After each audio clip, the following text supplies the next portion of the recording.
Welcome to the Lessons Learned podcast, a podcast reflecting on the lessons we've learned and those we're still in the process of learning. I'm Komal, your host. I'm an interviewer, investor, and someone who has lived a lot of life in a short time. I built this podcast as a place for us to reflect, to be together, and to learn from one another. Let's get into it. Welcome to this week's Rewind episode. We are talking all about my year planning process. I recorded this episode when I was in Mexico last year for my birthday, planning my 2020. And now you might be wondering, how did it go? How have outcomes gone considering COVID? And you'd be surprised. Those overarching goals, the overarching mission that I had aligned myself with last year has stayed pretty much on point. Some of the how shifted. Obviously, we didn't go on tour this year with the show, but we did launch our digital programs, which was on the horizon for me in my year planning last year. So it was really interesting and very reflective this week to look back on this year planning process, to go through what I had planned for this year and to see how it lined up and to see the impacts of COVID and to give myself grace in the process. Now, we wanted to share this episode because in a few weeks' time, I am going to be launching my year planning digital retreat for all of you to join me in so that we can plan our 2021s. Whether or not things go to plan is up to whatever forces in the world happen to take. But what we can do is do our best to celebrate our accomplishments and what we've survived this year, ground into our present, and decide the direction we want to take moving forward with the information that we do have about what life might look like in the near future. So if this sounds interesting to you, here's a sneak peek about what the digital retreat might hold, and also just stay tuned for more information. If you're not on our newsletter list yet, head to komal.com and you can join our newsletter to make sure you're the first to know when this digital year planning retreat goes live. Now, without further ado, here is this week's episode, and I can't wait to come back next week with a brand new life update, all things happening with your best year, which is the digital year planning retreat. And I can't wait until we do. So until then, enjoy this Rewind episode and we'll see you next week. Welcome to our double-digit episode 10 of the Lessons Learned podcast.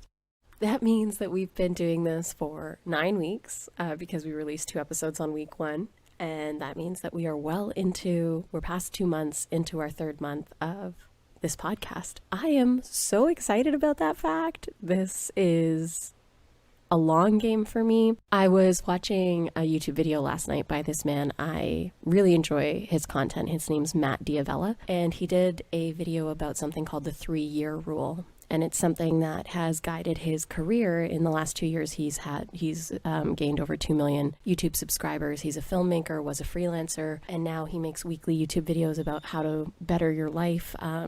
It's a bit of like the self-help side of things, but the way that millennials are doing self-help is like this whole self-actualization or like improvement or finding new words, but it's all under the umbrella of self-help, which I also struggle to associate myself with, although it is clearly what I love and am a proponent of, because I'm always telling you guys different ways to improve or reflect or just be an even better version of yourselves. So anyways, that aside, Matt Diavella made this video, and he talks about how with any major opportunity in front of him that he commits to, and that these 2 friends of his commit to, who are Australian podcasters who do a daily podcast, he commits with at least 3 years in mind.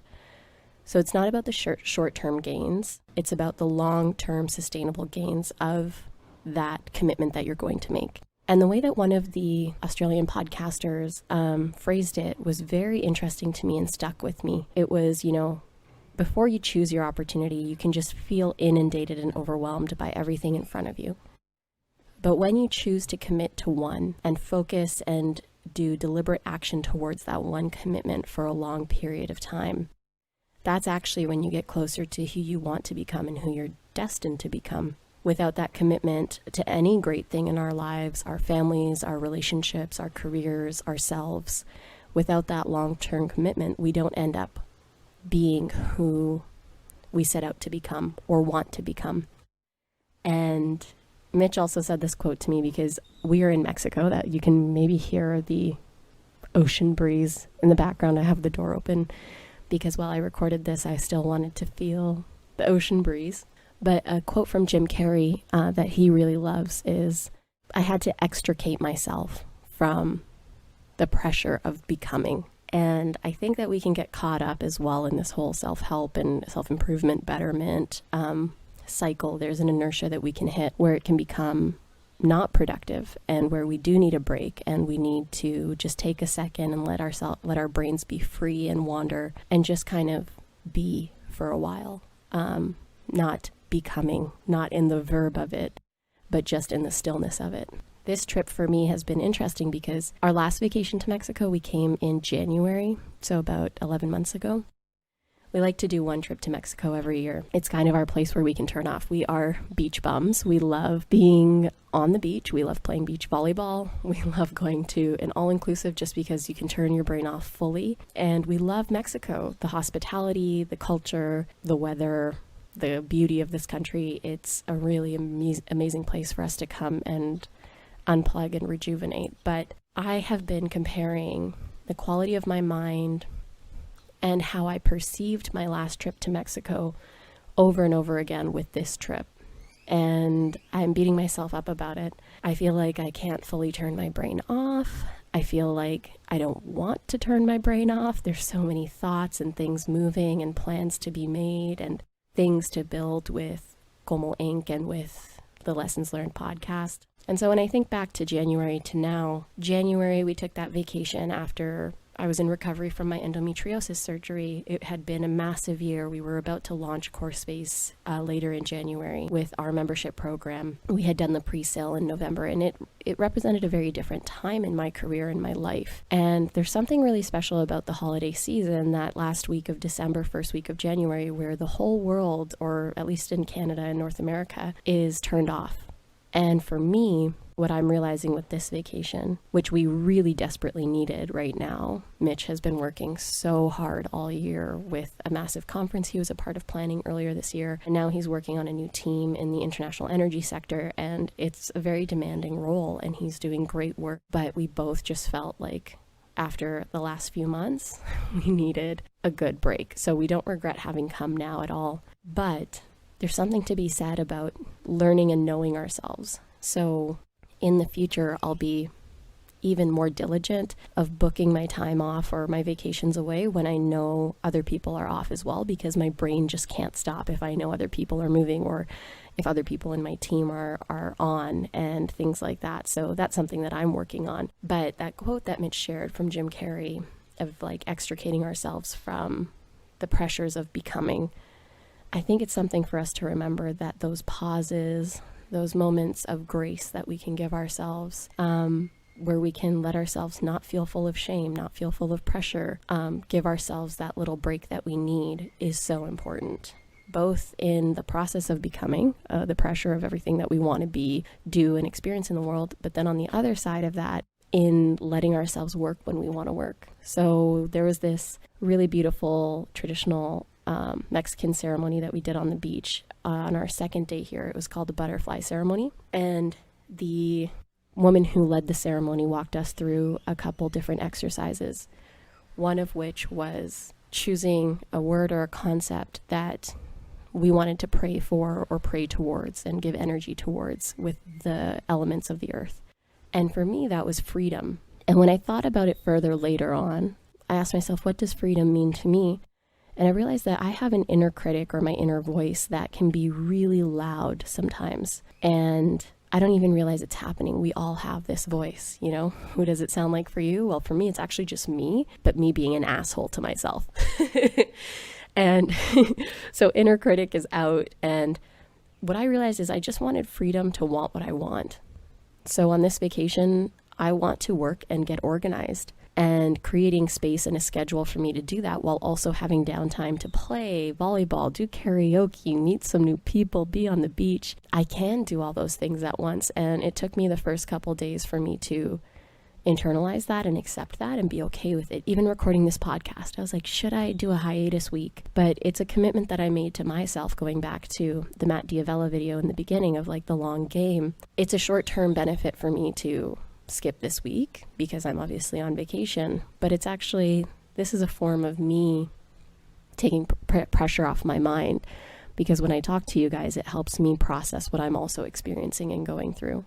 So that was my long-winded intro and way of saying, today I want to talk about organization and planning. So last week I shared a little bit about the inner workings of my brain and these next steps with lessons learned and kind of that realization that, oh, hey, I'm running a startup again. I am a serial entrepreneur and this is the next big thing. And so it's like, okay, we're going all in with this. So what does one do when they're an entrepreneur or business person and they realize, okay, I'm in this thing? For me, it's planning.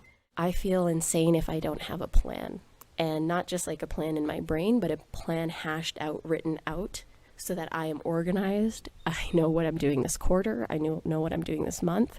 And this is a system I learned last year from my friend Stephanie Karlovitz that I'm going to be sharing with you guys, and a little bit of some goal setting stuff that I've seen Rachel Hollis share online, along with a couple other things I've picked up along the way. Normally, this would be a conversation or dialogue we have around January 1st and the new year, new me and whatever. But I'm not here to wait another 5 weeks to get these things off my chest and out of my brain and to start making my plan for 2020. In fact, I'm in that groove right now, so I'm ready to make it happen. So what does that look like? How do I year plan? How do I plan around a new goal or a dream? You guys have heard about a couple of my dreams. And I actually want to find something for you guys. I was going through my iPad because I use this extensively the last year. There's a notes app on the new iPad Pro, or in the last few iterations of the iPad Pro. And I like taking digital notes, but I made notes the day after I originally pitched Michelle Obama. And so just give me a sec while I pull that up, because it just really hit my heart when I reread it. I wrote, yesterday I pitched Michelle Obama to moderate her Q&A in Edmonton. She said, it's destiny. Destiny. What do I even do with that? Michelle Obama? Destiny? I felt such a release when this dream hit. For the last 2 years, I allowed myself to believe that my magic was tied to Dreamgirl, one of my last companies. But what do I even define as magic? Well, it's the ability to dream big, to match the frequency of that dream. No more, no less, and bring it to life. I wrote, if not me, then who? If not now, when? It took me 2 years to dream for myself again, to believe my dreams were worthy of being realized. I feel now what I saw in my friend Mindy. Mindy was a friend of mine who unfortunately passed away last year in 2018, but she was someone who was really helping me understand self-love. And so I write, I feel now what I saw in Mindy. Self-love, self-assuredness, awareness that I cannot go back from. I'm awesome. I'm an amazing friend, entrepreneur, dreamer, boss, sister, cousin, wife, daughter-in-law, human spirit. And then I go on to write what it took. And I made a list of all the things that happened over that 2 years before that moment, that pitch. And as we know, it took an additional 10 months of work and dreaming and roller coasters of ups and downs and no's to finally get to that yes of making this happen. It wasn't in Edmonton in March, but it was in Ottawa in October. And so when I look at this, it reminded me of my step one when it comes to planning. And it's similar to my step one last week, when it came to thinking of the next right step. And that is, look back and celebrate. What's a recent dream you've accomplished? What's a recent business goal or benchmark that you've hit? And I know I'm talking about this all in the context of business, but it's not exclusively business. You can apply these, this next list of things I'm going to offer you to your regular life, to your personal goals, to your career goals, whatever your career happens to be. Mitch was asking me yesterday, he said, can you tell me what benefit you see in doing things this way? So 2019 was the first year that I did formal year planning in this way. And the benefit that I saw, and I told Mitch, was when I looked at the 2 quarters that I was very consistent with my planning and follow-up, I hit all of the goals that I had on my list. when it came to hiring certain people, hitting certain metrics with core space, getting things launched, doing different launches, etc. Writing things down helps make them manifest because it's out of your brain onto paper. And if it's something that you consistently go back to, it's a constant reminder of where you want to go. So that's what I'm about to do in the next couple of days, is extract everything out of my brain, put it into this iPad, and get it organized. So step 1, look back, celebrate. Revel in the thing that you have accomplished in the past. Let yourself remember what it felt like to go from the idea to the execution of that idea. This can be things like getting that promotion or excelling at that specific project at work that you crushed, or changing a personal habit that was really important to you. So one example of a professional and personal goal from 2019 that I hit using this planning method.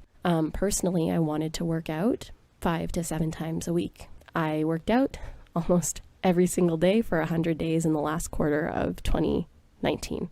And not only that, but on this vacation, I've maintained my training with my trainer, and we have moved for a minimum of 30 minutes every day that we've been here, outside of the day that we traveled. And so this is something that I wanted to instill as an ongoing habit for myself, and personally, I have finally done it. This is something I wanted to do for so long throughout my recovery, is this consistent movement, and my body's been well enough for me to make it a thing this year. So that's something I'm very proud of having accomplished from the personal side that I had written down in my goals for 2019 and consistently followed up every quarter to achieve.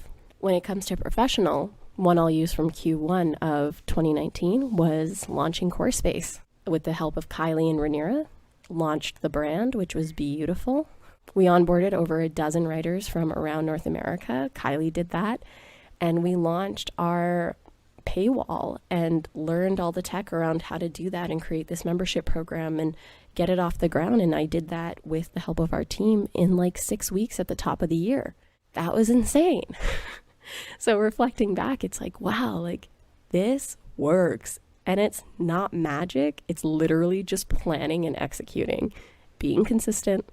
And even when we self-sabotage, going back to the plan because we have the plan. So when Mitch asked me, like, how did you benefit from it? He was asking me because he was like, I don't know if this is something that's going to work for me, but I want to know the results that you had so that I can decide whether I'm going to do it with you, because we don't pressure each other to do these sorts of planning things or the improvement things, but we both know we are trying to get better right now and that we're in the pursuit of being better together. So this is something Mitch has actually decided he's going to do his own version of with me this week.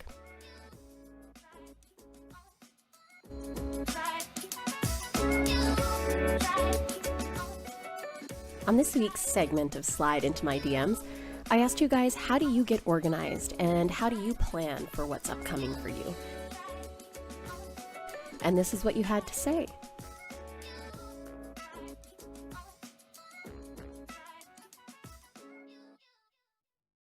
Emmeline says, I live and die by my passion planner. I'm a big fan of writing things down.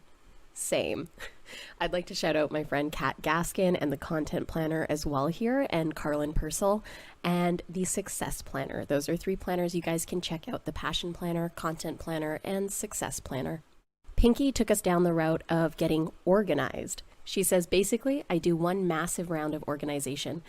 I set a timer to move things into mini piles, whether it's ideas or actual things like in my house. Then I set aside time to tackle the mini piles or groups of items. I've noticed I've recently been overwhelmed and go from one thing to another. Mom life, maybe. Pinky had a baby boy a couple weeks ago. She says, so if I don't set a timer and close all the other quote unquote tabs in my life, my productivity goes to shit. I like that, the timed organization chunks. Christina says she is a list person. She makes lists for everything. Every year she buys an actual agenda and leans towards the moleskin ones because when you open it, she says, they have the whole week on the left side and just lined notebook style on the right. So any lists, note, confirmation codes, goals of the week are noted for the appropriate time period. She says, when I get a new agenda, the first thing I do is write down everyone's birthdays and note major holidays if they're not already included. I do the same thing on my Google Cal. I have a recurring annual reminder for all major birthdays in my life, which has been a lifesaver because I usually can never remember dates. It's my cousin who is the better one at remembering those things. She says, also, since it's the holiday season now, I always make a Christmas gift list every year, who I'm buying for and ideas about what I'm getting them. I also include any sort of timeline in the quote-unquote goals of the week section of my agenda. For example, my friends and I always do our gift exchange the second week of December and my friend's annual Christmas party, so I need to have their gifts before then. She says goals can be anything from pick up prescription to drop off dry cleaning, book airfare and hotel for a trip, to maybe reaching out to a certain friend or former colleague who you haven't talked to in a while. She also says one note has been a lifesaver. Thank you guys for sharing your organization and planning tips, and I'm really excited. We're going to try something different for next week's Slide Into My DMs. If you stay tuned to the end of the episode, you will hear about what I'm looking for next week's question. Thank you guys so much, and I hope that this helped with your organization and planning needs.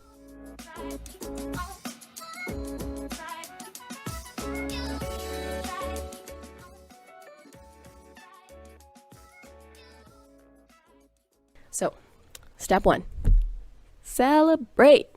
My mom always says, no one's going to celebrate you for you. And if you wait for someone else to do it, you're going to be waiting a long time. So you got to celebrate yourself, celebrate your wins, do the damn thing. So one night we went for dinner this week here at the resort, and it ended up being sort of like the Michelle Obama celebration dinner, because I didn't take a second to really properly celebrate that happened after it actually happened. We did have all of our close friends and family come out to a dinner post the event, but it was like so in it.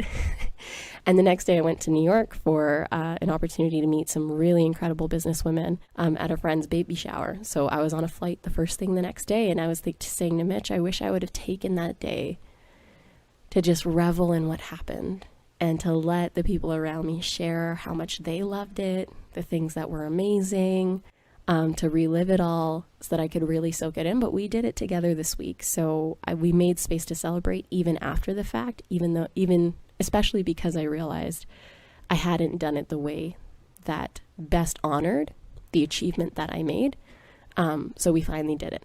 Part 2, brain dump. Make 2 pages in your journal or start 2 separate Google Docs, and on one have it be personal and professional. And just stream of consciousness, write out every single goal or dream that's in your mind or heart related to those 2 buckets, and just go all out. There's no holding back here. You just gotta extract it all from your brain, word vomit it out, get it out of your system, because I find that the jumble of dreams and thoughts can sometimes feel extremely overwhelming for me. It's like what I shared about the Matt Diavella video. The Australian podcaster had said, that overwhelm you get from seeing so many opportunities. This is making manifest that overwhelm, but by getting it out of you, word vomiting it out onto a page. And I think sometimes this step can feel so insanely challenging to people because they don't yet have the next right step, like we talked about last week, or they're afraid of the dreams that they have because they're like, who am I to think that that I can accomplish this dream, or who am I to think that I'm worthy of making this happen? So take the pressure off. This is just an exercise of getting it out of your brain. You're not committing to nothing yet. You're just committing to emptying your mind. And what happens when we empty our minds and let these things out? There's space that opens up for us to breathe and also decide what actually feels great for the next right step. And what I'll say with each of these steps, you can sit down and do it all at once, or you can kind of do 1 step per day. And I think what I might offer you guys, we did a worksheet last year with CourseBase called Your Integrated Life, and it was this, but a little bit longer. And what I think we'll do is we'll reformat that, and I'm going to scale it back a little bit to a simpler version, and we'll have it in a newsletter in the next couple of weeks before the new year so that you guys can try this out too. But you don't need our worksheet to do it. If you just follow the steps I'm giving you, you're going to be just fine in planning this out. But stay tuned in the next couple of weeks for that worksheet. So after your brain dump, you're going to either use the same pen that you used to write or a highlighter to narrow down. And what that's going to look like is in my iPad version of this brain dump last year, I started with underlining the things that stood out to me most. This is the most important, this is the most important, this is the most important. And the narrowing down is based on importance. What would you feel most amped about if you accomplished that in the next year?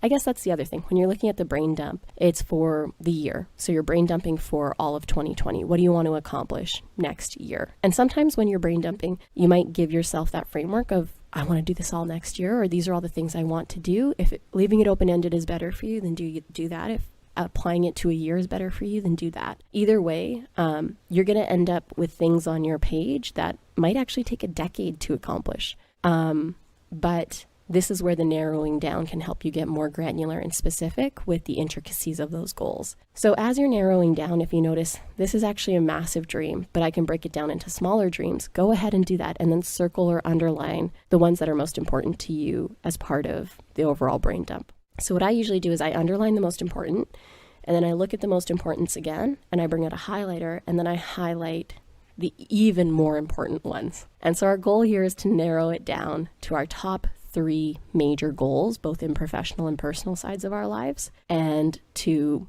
let the other ones sit to the side and to just go to a new page and write those 3 out nice and clean. I'm really excited for this process because I don't even know what's in my brain right now. I know that the tour is in my brain. I know getting sponsorships in my brain, but there's also a lot around press and PR and publications I want to write for and different things like that I know is going to come out in this process. So I'm actually starting to get really excited about it. The overwhelm is passing. And I also realize my overwhelm is because my brain is so full right now. So it's nice to be able to both relax and release this week. So after you narrow down, you go and you name your goals. These are my top 3 goals of 2020 in personal and professional. So now this is where we get even more granular and the real planning takes place. So now those 3 goals, you're going to ask yourself, what can I do in the next 3 months realistically to achieve these 3 deliverables, goals, action items? And you're going to start making your major to-do list. And you're going to start organizing that into the next 3 months. And you're going to prioritize that list and then figure out, how do I schedule this into my calendar so that I'm actually hitting these action steps? And this is the part that intimidated me the most last year. And even when I'm saying it now, I'm like, is this overwhelming to you guys to hear? But it's this getting granular and scheduling that makes it go from just being a piece of paper with words on it that you are pumped about to things that are actually going to happen. And this is the hardest step for so many of us. And I know I said the brain dump can be very hard, but for me, the going from naming the goals to getting granular about what it's going to take to make those goals happen, to actually scheduling it in my calendar and making blocks of time, chunks of time, going from 3 months, this is what I want to achieve in 3 months, to this is what needs to happen January, February, March. It just makes it real. And then you have time blocked out in your calendar to actually do those things. So for example, I'll use the tour. I'm just going to be brainstorming here with you guys. So we want to do the tour in February. So that's 7 events, 6 different cities. And so I make the to-do list. We need to find venues in every location. We need to find media partners in each location, make our press hit list for the PR tour I want to do in each city. We need to reach out to guests. We need to make our final guest list. I need research to happen for each guest so that I feel really comfortable and confident on stage. We need to look at my wardrobe. We need to look at travel, booking, logistics. So there's my to-do list for making this thing come to life. And then sponsorship under that. What is my sponsorship action plan? And then those to-do items literally become what you place in your calendar. Those are the action items, or like the chunks of time of what's going to fill your calendar to get to this dream. And that is how I go about going from dream to action and completion. It's not rocket science. It's not insane, but it does take effort and consistent follow-up. So after you're done planning for the quarter and getting it all in your calendar, the next right step is to schedule in time at the end of the next quarter to check in, see how you did, see what goals need to move forward with you, and what goals you might be able to pull in from the brain dump if, say, you've already accomplished in Q1 one of those 3 goals, or what's the right next goal for you to jump into. Talking about it all, I currently feel overwhelmed, so I hope you guys are feeling a bit of clarity from what I shared. Next week, I'll tell you guys how it ended up going for me, going from the brain dump to narrowing down to naming the goals, and then to breaking it down into the action plan, and also the celebration, which we've done that part already. But I just wanted to share this with you and we're going to share the Matt Diavella video in the show notes so you guys can check that out, because without a plan, I am nowhere. As Gloria Steinem says, dreaming, after all, is a form of planning. That is a quote that we had at the top end of Dream Girl and in our Your Integrated Life Planner from last year. And I feel like sometimes we can get lost in the dreams and forget about the planning. But planning is so required in the actual execution and making a reality of our dreams and goals. So this is the next right step for me. I wanted to also give you guys a little preview of what's ahead. So part of planning for me too is content for the show. And I want to start playing with some mini series within what I'm here to offer you guys. And one that hit me this week as an idea is a series on love. So for the next 4 weeks, I'm going to be diving into, week after week, self-love, romantic love with our partners, friendship love, the love that we have for the people around us and the friends that we welcome into our life, and family love. And I thought this would be such a beautiful way to round out the year for us to dive deeper into one of my favorite topics, which is love, and to look at it from all these different perspectives. Because for me, it's the quality of all these relationships, relationship with self, relationship with your potential life partner, relationship with your family, relationship with your chosen family, which are friends, that make up a big part of the foundation of who I am. And so that's what you get to look forward to for the next 4 weeks. And in advance of that, I would love to hear from you for next week's episode. And I want to try something new out. If you could record a voice note on your phone about what self-love looks like for you, and then email it to us at info@komal, KOMAL.com. We're going to add that to our slide into my DMs section next week. So tell me, what does self-love look like in your life? I'm super excited to see what this series is like and to try and record this kind of content series. So stay tuned for that. The new episode dropping next Thursday. But for now, I'm going to wrap up this episode on organization. The 5 steps that I shared with you are: celebrate your achievements up until now, look back, go through your journals, uncover the things that you've accomplished, you've achieved, the dreams, goals that you've actually made manifest. Don't forget where you came from, the things that you have done. It is on you to celebrate them. Dive into your brain dump around all the things that you want to achieve, both personally and professionally, and then narrow down that list to your top 3 goals for the next year. And then once you name those goals, put them in a new place for you to always be reminded, these are my 3 goals for this year. And then go into the granular. Dive into what's the action plan for each of these, and how can I start working towards this in the next 3 months, this next quarter of the year. And then start putting that and bringing it over into your actual calendar and begin execution. And then schedule when you're going to be checking in on these goals. So put an hour of time in your calendar every 3 months to make sure you're checking in on those goals, and another hour of time in your calendar once a month to just check in on your monthly goals. And again, this is a lot to share over audio, but we're going to be sharing our worksheet with you in the next coming weeks too. I just wanted to give you a little glimpse into the planning process I'm going to be going through to make sure the end of this year and 2020 are big successes for me. So thank you guys for tuning in. As always, let me know what you thought of today's episode, and head over to our Instagram to let us know, how do you plan? What resonated most with you from this episode? And that's all from me this week, signing off from Mexico.